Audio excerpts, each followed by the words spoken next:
la posture de la déesse. Quelle magnifique posture où on manifeste notre beauté intérieure vers l'extérieur. Par contre, des fois, ce n'est pas facile à pratiquer et je vois des étudiants qui ressemblent un peu à ça. Donc ici, c'est vraiment pas l'idéal. Dangereux pour les genoux, dangereux pour le bas du dos. On veut éviter. Il y a déjà 80% des gens qui ont des maux de dos ou qui auront des maux de dos au cours de leur vie. On veut avoir un dos fort et non pas mettre notre dos en danger. Donc, comment on fait pour trouver la bonne distance? Tout d'abord, permettez-moi de me présenter. Je m'appelle Maryse Lehoux, fondatrice de Diva Yoga de l'Université internationale de yoga. Je suis professeure de yoga et formatrice en yoga aussi. D'ailleurs, vous pouvez vous former à partir du confort de votre maison en cliquant juste ici pour découvrir la formation de prof de yoga 200 heures. Et aujourd'hui, on va regarder comment on fait pour trouver la bonne distance pour la déesse. Donc, ce qu'on cherche tout d'abord, c'est d'avoir les pieds qui sont ouverts à 45 degrés sur le côté. C'est une des choses qu'on recherche. Une autre chose qu'on recherche, c'est que lorsqu'on plie les genoux, qu'ils s'en aillent en direction des petits orteils, ceux au bout complètement, et aussi que les genoux ne dépassent pas la cheville. Donc, si je me mets sur le côté, si je suis en position comme ça ici, pour mes genoux, c'est super sécuritaire. Donc, ça, c'est parfait. Souvent, on va avoir le dos qui s'en va vers l'arrière parce que ça demande beaucoup trop d'efforts. Souvent, il y a des femmes qui vont être trop écartées comme ça ici avec le dos.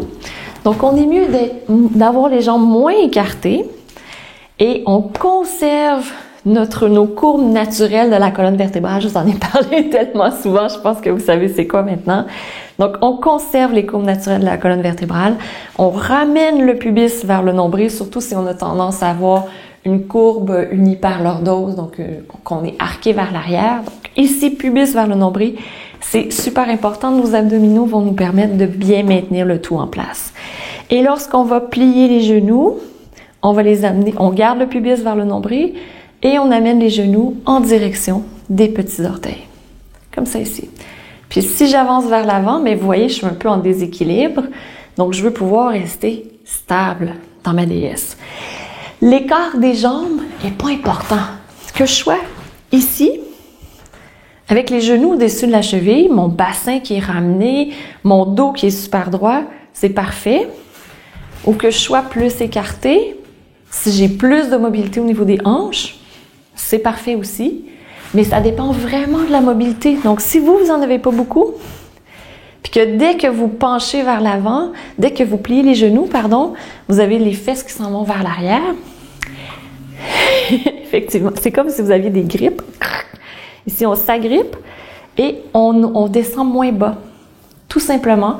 Puis avec le temps, à force de pratiquer cette posture, mais d'autres postures d'ouverture des hanches aussi, ça va aller de mieux en mieux.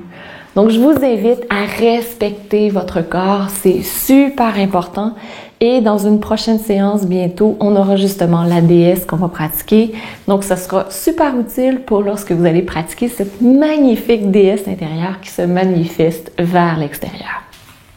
Et si vous avez aimé cette vidéo, je vous invite à cliquer j'aime, à la partager également pour que le plus de gens puissent pratiquer la déesse d'une façon sécuritaire et qu'ils pratiquent le yoga, qu'ils ne se blessent pas comme vous. On veut la même chose aussi pour vous, que vous ne vous blessiez pas et que vous puissiez avoir cette magnifique pratique ancestrale qui date d'il y a 5000 ans pour de nombreuses années, jusqu'à la fin de vos jours en fait, et que vous sentiez la vitalité à l'intérieur de vous.